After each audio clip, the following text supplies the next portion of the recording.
The accounts of a certain particular entity are some of the most disturbing reports one could ever examine. The encounters with this entity have dated back centuries and have been permanently penned into various historical documents. Each culture or area that encountered this being had its own name for it. The operator, the tall man, even master. Today, it is most commonly known as Slender Man. In recent years, it's actually been a phenomenon that's been taking off, and it's been pretty viral. It's even gotten to the point where the legend has its own video game being developed for it. However, its presence in history is certainly undeniable. There are many recorded accounts documenting encounters with this entity. One such disturbing account, stemming from a German journal dating as early as 1702, writes, "My child, my Lars, he is gone, taken from his bed. The only thing that we found was a scrap of black clothing. It feels like cotton, but it is softer, thicker. Lars came into my bedroom yesterday screaming at the top of his lungs that the angel is outside. I asked him what he was talking about, and he told me some nonsense fairy story about the tall one. He said he went into the groves by our village and found one of my cows dead, hanging from a tree. I thought nothing of it at first, but now he is gone. We must find Lars, and my family must leave before we are killed. I am sorry, my son. I should have listened. May God forgive me." Despite different cultures attributing different names to this being, all descriptions of it share some very common traits. The Slender Man is described as being a tall man. In many reported experiences, it is said to have the appearance of wearing a black suit and maybe even a tie. Now, there's an important distinction to be drawn here. If this being indeed wears a suit, it can be concluded that it has an awareness and some sort of intelligence. However, if it does not, and it just seems to have the appearance of doing so, then it's hypothesized that it has a natural ability to merge in its surroundings, and in this case that would be with our society, our culture. It may be why this entity has even been evasive for so many centuries, despite an ever-evolving and ever-changing culture. It is also reported as having no eyes, no mouth, no hair, and no distinguishable facial features. Different reports describe it as ranging anywhere between 6 to 15 feet in height. Its behaviors vary from report to report. It has reportedly stalked victims, in some cases for years. Psychological torture is a common tool this being employs, though any definite particular reason as to why it does what it does is anyone's best guess. The only general certainty that can be drawn from this entity's behavior is that it is malevolent. Now, there was actually an interesting list compiled which described potential traits of the Slender Man.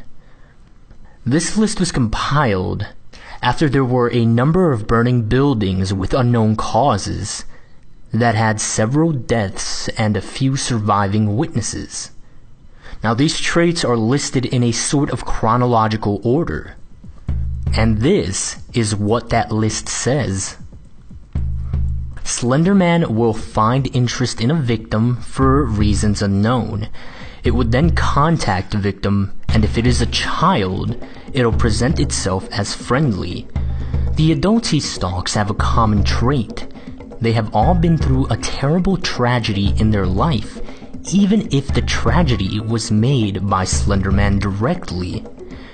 If the victim is an adult, it would stalk the victim for long amounts of time, causing what is known as slender sickness. Now, slender sickness causes massive paranoia, nosebleeds, nightmares, hallucinations appearing only to the sick person, and many other dangerous symptoms. Eventually, and this is where it gets disturbing, eventually it would abduct the victim into whatever nearby forest there may be, where they would be killed.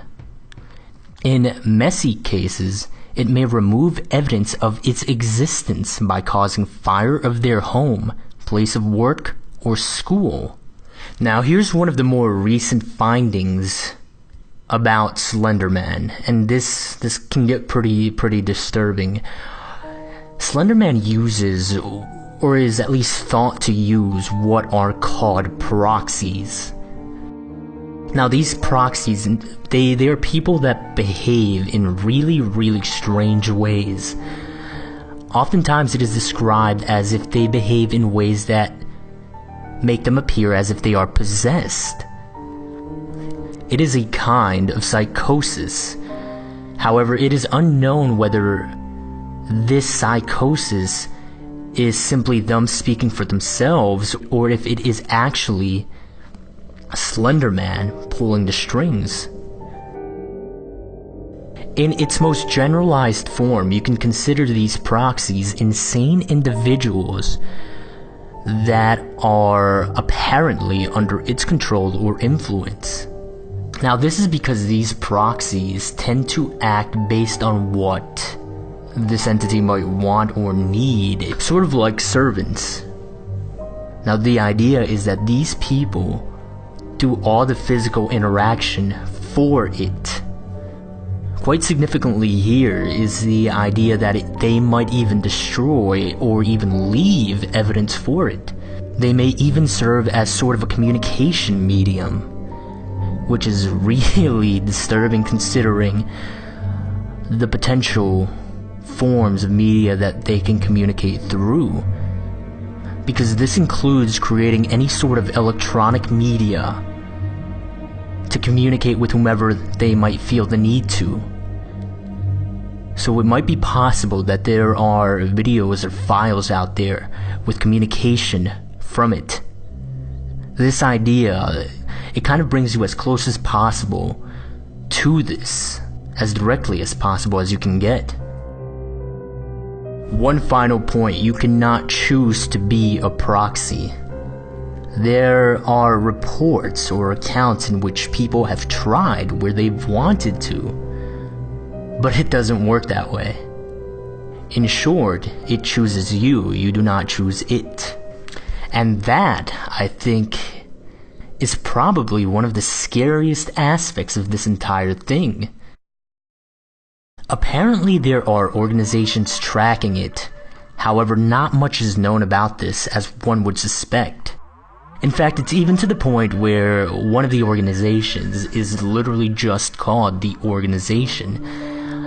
It's been given aliases such as Optic Nerve, the Unknown Organization, the Bureau, and even the Anti-S-Walker Unit. But all in all, it's just an unnamed organization. One report states that there was an interview with a detective. This detective did not state where he worked from, he only stated that they were based in Washington in the United States. Based on these reports, it is known that the organization pretty much knows about as much as we do when it comes to the Slender Man. However, some extra information includes that they refer to Slender Man as a serial killer whenever they are talking to civilians. They have been researching this entity for many years. They believe he has killed and that he's active throughout the nation, and they do not know how to neutralize him. But beyond that, there is very little known about this organization. There's actually another very interesting foundation that very little is known about. The foundation itself is called SCP. This foundation's initials stand for secure, contain, protect. What they essentially do is they find anomalous objects that are considered not to belong in physical reality or in nature, and they contain them because these objects might be seen as a threat to the stability of our existence. The items they contain are actually referred to as SCPs, and this foundation has actually contained an SCP that is often thought to be the Slender Man because of its nature and the way it works. This SCP is called SCP-582. Its alias is Bundle, and here's a description directly from the SCP archives. SCP-582 is an adaptive, self-propagating meme in the form of an entity most often referred to as blank. It's blanked out. SCP-582's primary ability is passive reality modification. Any fictional account written about SCP-582 will become a factual record of a manifestation of the entity in which SCP-582 will carry out all actions attributed to it in the narrative. These manifestations will happen at whatever time and place is specified. If no specific location or time is given, the manifestation will occur at any opportunity that will meet the narrative's criteria. Now here's what's really interesting about how they are handling this, and for this reason we are here in the video solely referring to this SCP by a factual name in which no narrative can be established. This is how they're handling it. It says, all major internet search engines are to be monitored for any references to SCP-582 under any of its known names. Copies of all media relating to SCP-582 are to be stored in Secure Archive 582. The original sources of these materials and all records regarding the individuals responsible for the creation of such are to be expunged as outlined in Document 582-RP. Now here are the specifics of how this relates to Slender Man. This SCP has been noted to share some abilities as Slender Man. For example, it appears or disappears at any place or at any time. But according to the SCP Foundation, Slender Man does not exist. And that's probably one of the more fascinating reasons. In the past decade, there have been increased reportings of encounters with the Slender Man. There is one interesting connection to note with another reported entity known as the Rake. Now, the Rake gives off what is known as sigma radiation. This is a type of energy signature that was unknown when it was first discovered, and it's still under investigation. This energy signature is not exactly radiation, but there was no other way to name it. It was something that was unknown. It was something new. And so sigma radiation was given as a way to label it and to identify it. This was found in the bloodstream of victims of the Rake. What's interesting here, and its connection to Slender Man, is that Slender Man, in one or two cases, maybe a few, left behind what was a sort of fabric, a piece of cloth. And this cloth gave off that very same energy signature. Now, more information will be compiled for a future summary video of what the Rake is. But because of all of this, it is thought that there is some relation between the Slender Man and the Rake.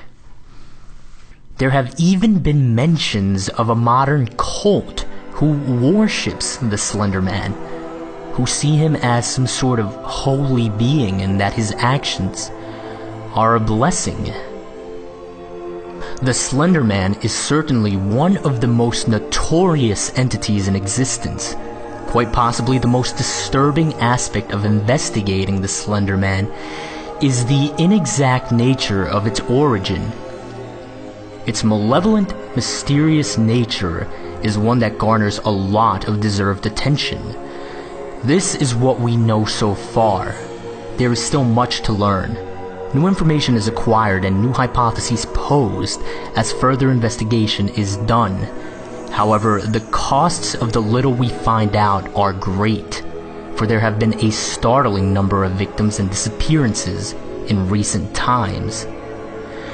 Yet all information is valuable, for if we do not know or understand how this entity operates, its motives, its purpose, how could we ever hope to escape it should we be misfortunate enough to encounter the Slender Man for ourselves?